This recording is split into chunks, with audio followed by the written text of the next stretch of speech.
사무엘상 21장. 다윗이 노베 가서 제사장 아히멜렉에게 이르니 아히멜렉이 떨며 다윗을 영접하여 그에게 이르되 어찌하여 내가 홀로 있고 함께하는 자가 아무도 없느냐 하니 다윗이 제사장 아히멜렉에게 이르되 왕이 내게 이를 명령하고 이르시기를 내가 너를 보내는 것과 내게 명령한 일은 아무것도 사람에게 알리지 말라 하시기로 내가 나의 소년들을 이러이러한 곳으로 오라고 말하였나이다. 이제 당신의 수중에 무엇이 있나이까? 떡 5덩이나 무엇이나 있는 대로 내 손에 주소서 하니 제사장이 다윗에게 대답하여 이르되 보통 떡은 내 수중에 없으나 거룩한 떡은 있나니 그 소년들이 여자를 가까이만 하지 아니하였으면 주리라 하는지라. 다윗이 제사장에게 대답하여 이르되 우리가 참으로 3일 동안이나 여자를 가까이 하지 아니하였나이다. 내가 떠난 길이 보통 여행이라도 소년들의 그릇이 성결하겠거든. 하물며 오늘 그들의 그릇이 성결하지 아니하겠나이까 하매 제사장이 그 거룩한 떡을 주었으니 거기는 진설병 곧 여호와 앞에서 물려낸 떡밖에 없었음이라. 이 떡은 더운 떡을 드리는 날에 물려낸 것이더라. 그날에 사울의 신하 한 사람이 여호와 앞에 머물러 있었는데 그는 도액이라 이름하는 에돔 사람이요 사울의 목자장이었더라.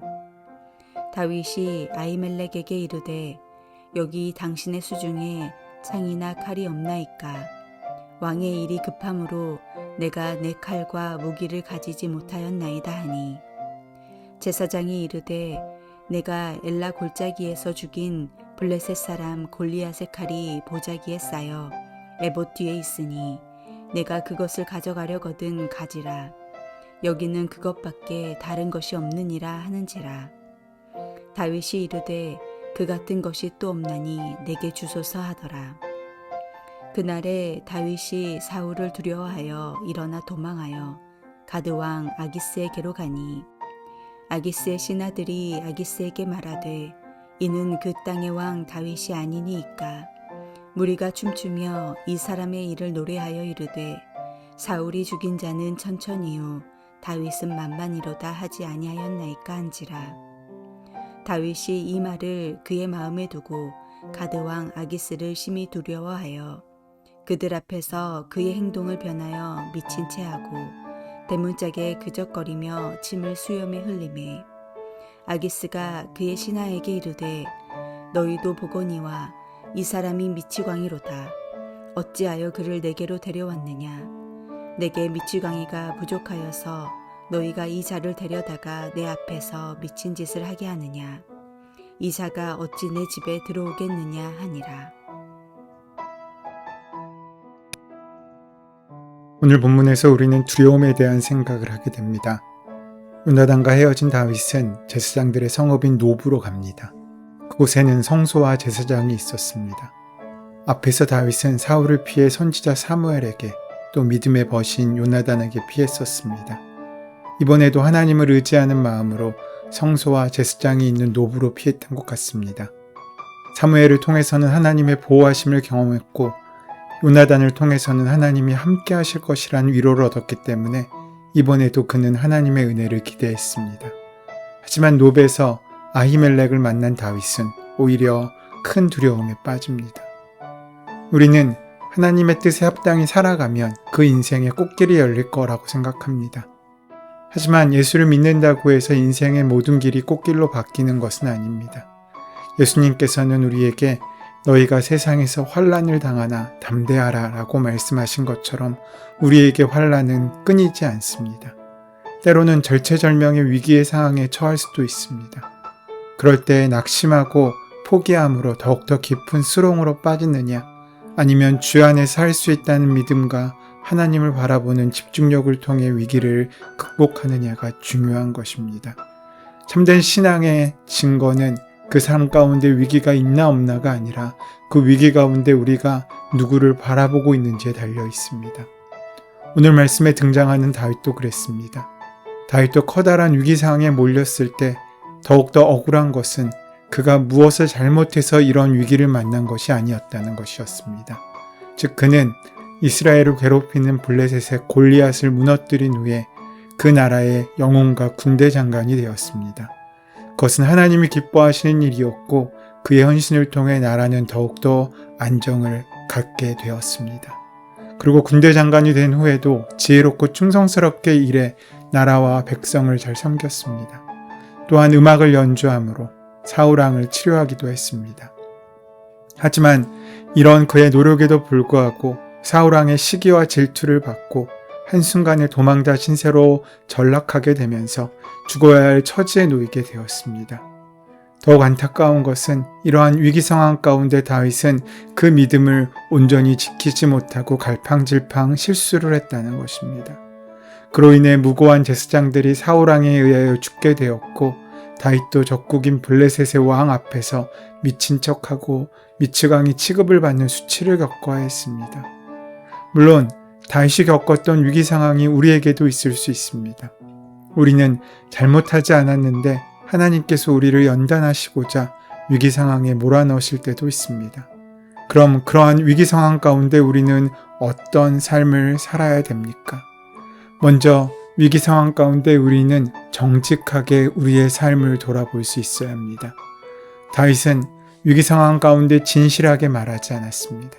오히려 거짓말을 했고 그로 인하여 다윗을 도왔던 노베 제사장들은 사울왕에 의해 몰살을 당하게 되었습니다. 다윗은 사울왕을 피하여 노브로 갔습니다. 노브는 예루살렘 북쪽 4km 지점에 있는 성읍으로 제사장들이 거주하던 도시였습니다. 물론 다윗이 혼자 노브로 오자 제사장 아히멜렉이 무척 당황하며 왜 혼자 왔느냐고 물었습니다.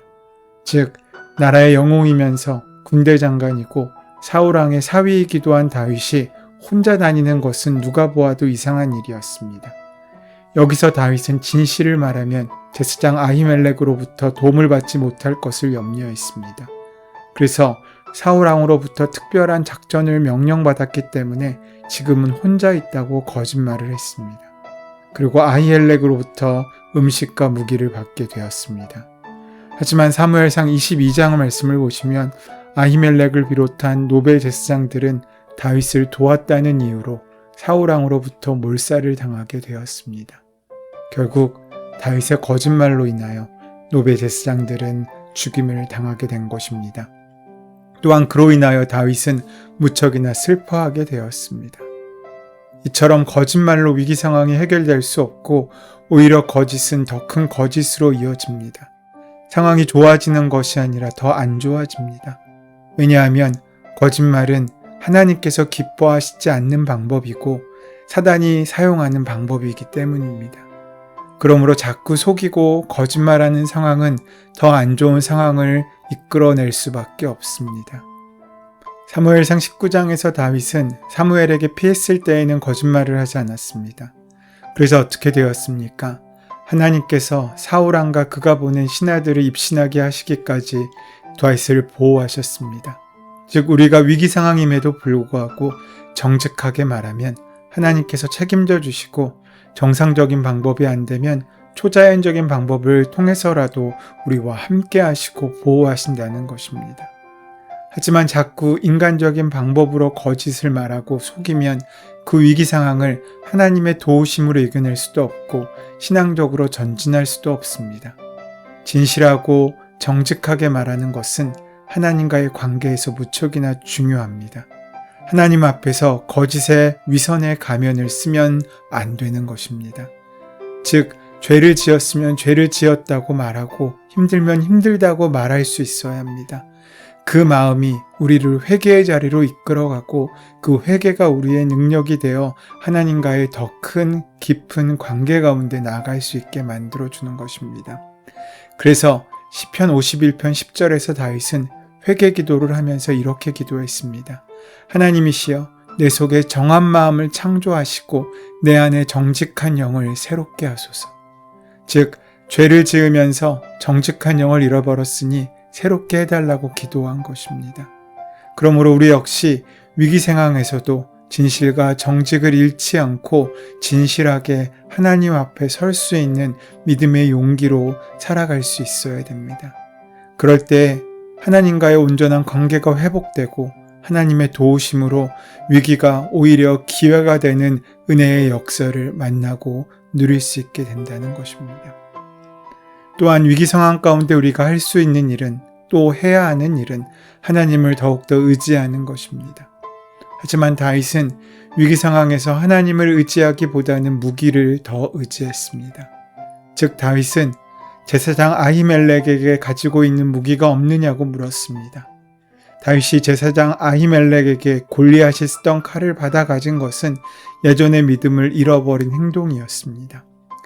이미 살펴보았던 17장에서 다윗은 골리앗과 싸우러 나가면서 너는 칼과 창과 단창으로 내게 오거니와 나는 만군의 여호와의 이름 곧 내가 모욕하는 이스라엘의 군대의 하나님의 이름으로 내게 가노라고 외쳤습니다.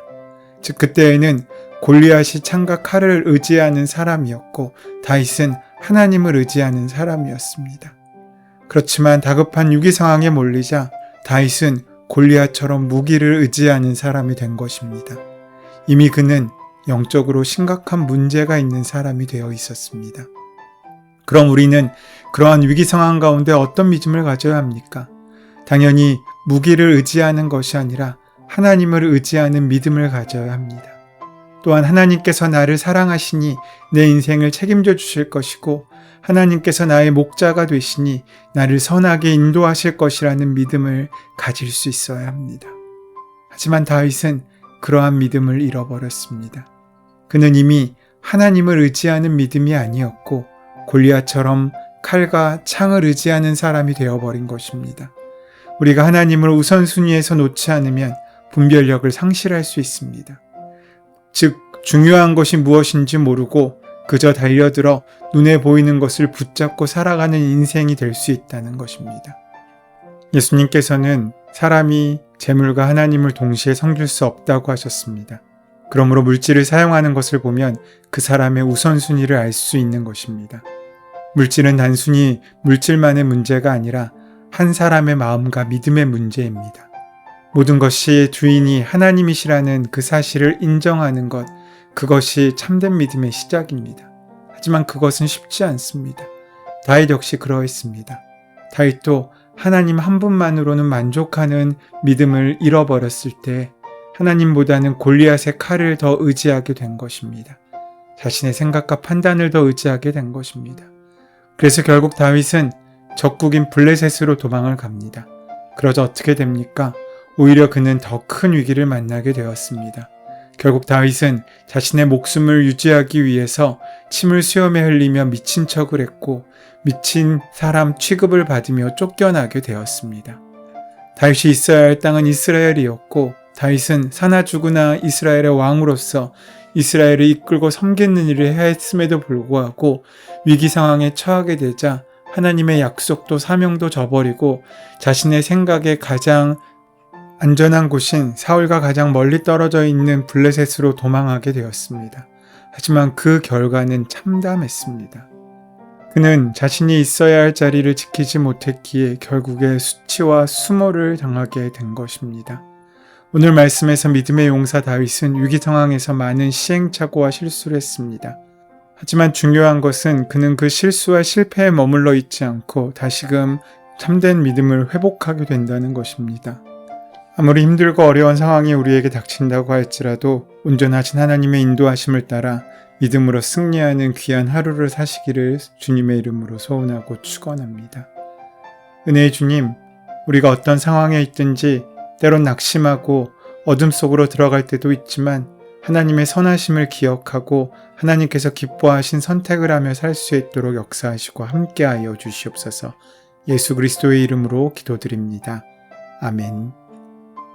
이제 오늘 우리에게 허락하신 말씀이 나에게 주시는 말씀으로 온전히 들려지기 위하여 함께 본문의 말씀을 깊이 묵상하시고 기도하시는 시간 가지도록 하겠습니다. 함께 기도합니다.